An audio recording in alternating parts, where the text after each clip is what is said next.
Ẹ káàbọ̀ sí iléeṣẹ́ wa. Gbogbo ọmọ Yorùbá, ọdẹ ọdún bí ṣe dáadáa la bá lé. Ǹjẹ́ ẹ ti gbọ́? Lọ́wọ́ yìí gbogbo ọmọ ìlú ti pariwo síta o. Ní ìlú Abuja ló ti ń ṣẹlẹ̀. Release Nnamdi Kanu, free Nnamdi Kanu now. Òun ni gbogbo ariwo tó ń ṣẹlẹ̀, ní gbogbo nǹkan tí àwọn èèyàn tí wọ́n ń pariwo ní ìlú Abuja. Gẹ́gẹ́ bí Ọmọyẹlé Sowore tó ti sọ láti ilẹ̀ wípé pé Nnamdi Kanu àmọ́ ìdí tí ẹ fi ń tì wọ́n mọ́lé, àmọ́ ìdí tó fi jẹ́ wípé ọ̀pọ̀lọpọ̀ àwọn tí wọ́n ń jìjàǹgbara ẹ̀yin ìjọba yìí ẹ fẹ́ kí wọ́n jáde, ẹ fẹ́ kí wọ́n sọ̀rọ̀ ká tó wí ká tó fọ̀, ẹ máa ti ní kán lọ arrest wọn. Irú eléyìí tó ń ṣe fún olóyè Sunday Igboho títí di àkókò yìí, olóyè Sunday Igboho ó yìí wà nínú wanted list fún kíni, ẹ̀ṣẹ̀ wo ni ọmọ Adéyẹmọ ṣẹ̀. Ara nǹkan náà ló tún ṣẹlẹ̀ lórí Nnamdi Kanu. Gẹ́gẹ́ bí a ti ṣe sọ, ọpẹ́lọpẹ́ wípé àwọn ìjọba Nàìjíríà àwọn kọ́ ni wọ́n dájọ́ olóyè Sunday Igboho. Ìta ń sọ ikọ́ làbá máa sọ. Olóyè Sunday Igboho báyìí wà níbi ìgbèkùn àwọn ará bíi Nnamdi Kanu òun ò ní lọ́ọ̀kì. At the end of the day, at least ọ̀gbẹ́ni yìí ti pẹ́ ń bẹ̀ yẹn. Gbogbo ariwo táwọn èèyàn ń pa nísìnyí ni wípé tẹ bá lè máa ṣe peace meeting, peace talk, tẹ máa pardon àwọn agbésùnmọ̀mí tí wọ́n ń pa àwọn èèyàn kiri. Àwọn ará bíi yóò pa èèyàn. Nnamdi Kanu ò pààyàn, olóyè Sunday Igboho ò pààyàn, síbẹ̀ ẹ̀ ń fi wọ́n sí wanted list, ẹ̀ ń tì wọ́n mọ́lé. Ìdí rẹ̀ tí Ọmọyẹlé Sowore ṣe jáde tán pé ní yìí o 20th of October 2025 yìí sẹ́ àwọn máa ṣe ìwọ́de, a máa fi ẹ̀hónú àwọn wípé kí ni ìdí tí ẹ̀yin ń ti Nnamdi Kanu mọ́lé. Bẹ́ẹ̀ ni o, gẹ́gẹ́ bí àwọn olóyìnbó ṣe máa ń sọ, injustice for one is for everybody.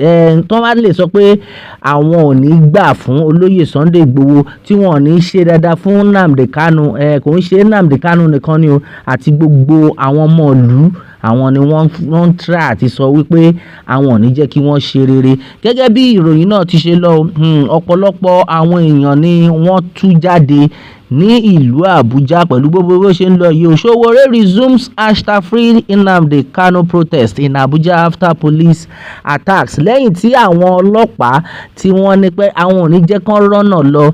In fact, ọlọ́pàá àwọn èèyàn ni wọ́n ti jáde pé gbogbo àwọn ọlọ́pàá yìí pé ṣèbí ẹ̀yin la máa ń jà fún, kò sí wàhálà tó bá ti yá ńsìn tí wọ́n bá ti bẹ̀rẹ̀ sí ní wùwà burúkú sí yín, ẹ ṣáà máa pe àwọn ọmọ ìlú láti jà fún yín. Lọ́wọ́ yìí èdè Gẹ̀ẹ́sì ni wọ́n fi kọ́ ọ, ẹ máa bá mi ká lọ. Human rights activist and publisher of Sahara Reporters Ọmọyẹlé Sowore on Monday resumed the #free Nnamdi Kanu protest in Abuja as after police operatives violently dispersed an earlier demonstration at the Transcorp Hilton and Maitama areas of the Federal Capital Territory. Well, onto this one, Sowore, joined by clergymen, civil society activists, and members of a pro-democracy group, returned to the streets in defiance of what he described as a brutal and an unlawful attempt to silence peaceful citizens.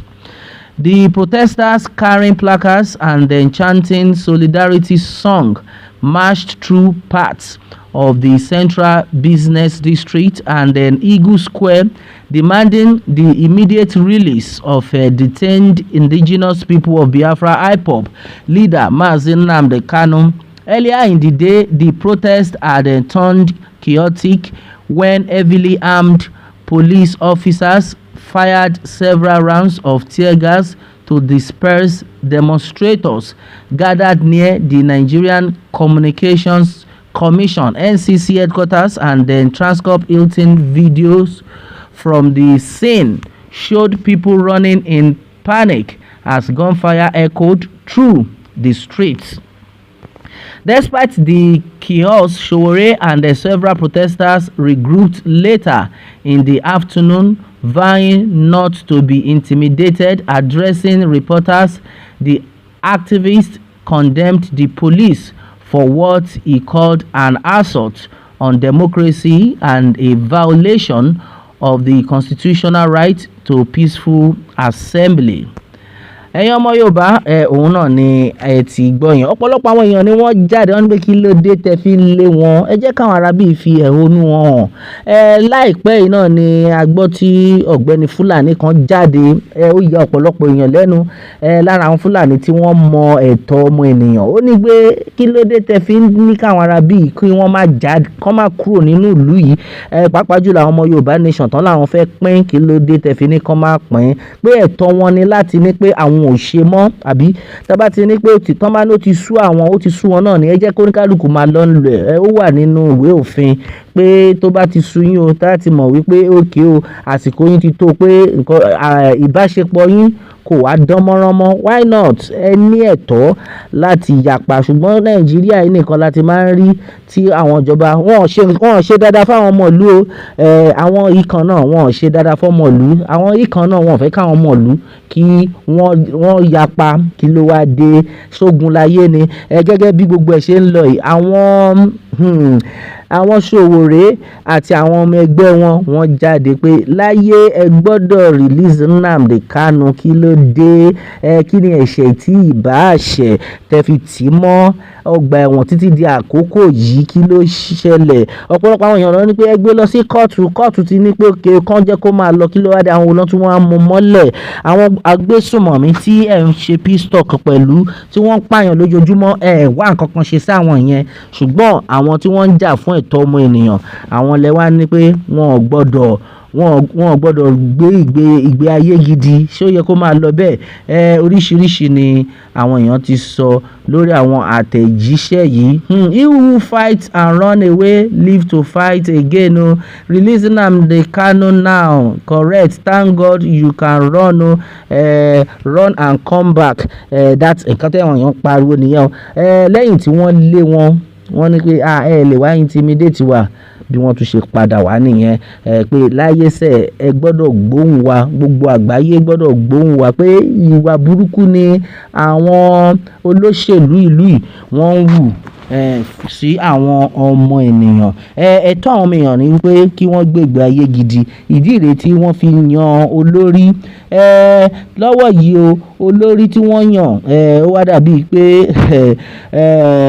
tara ẹnìkan ni ó ń dá sí, gẹ́gẹ́ bí àwọn ọmọ ìlú ti ṣe pariwo síta. Lọ́wọ́ yìí wọ́n ní kò sí nǹkan kan tí Nnamdi Kanu ṣe o.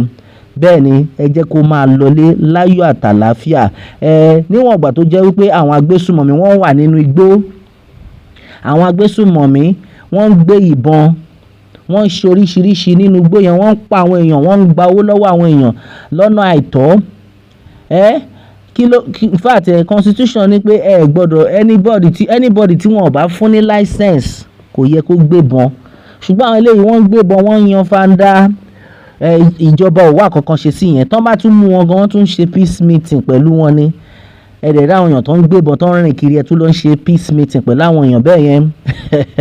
Àfi kí Ọlọ́run ṣàánú wa ni. Ìdí rèé tí gbogbo ọmọ Yorùbá fi jáde, gbogbo èrò ṣe jáde. In fact ó yà mí lẹ́nu pé gbogbo ọmọ Yorùbá ń pariwo pé ẹ jẹ́ kí Nnamdi Kanu máa lọ. Àbí injustice for one is for everybody. Ẹ jẹ́ kó máa lọ. Ẹ jẹ́ kó máa lọ kí ìlú tòrò. Kí ló dé? Àfi kí Elédùmarè gbà wá. Oòduà nation ni ọ̀nà àbáyọ. Bẹ́ẹ̀ ni bí wọ́n fẹ́ bí wọ́n kọ̀, Oòduà nation ló lè ṣe. A ò ní rí jù báyìí lẹ́yìn èèyàn wa lórí eléyìí o. A ó máa bẹ ọ̀bẹ níbẹ̀ ṣọ́ àtẹ́lẹsẹ̀ abẹnàwò. Ẹni tó bá lámábọ̀ là ní dé bá. Kélédùà kó bùkún fún orílẹ̀-èdè Yorùbá. Ó dàbọ̀.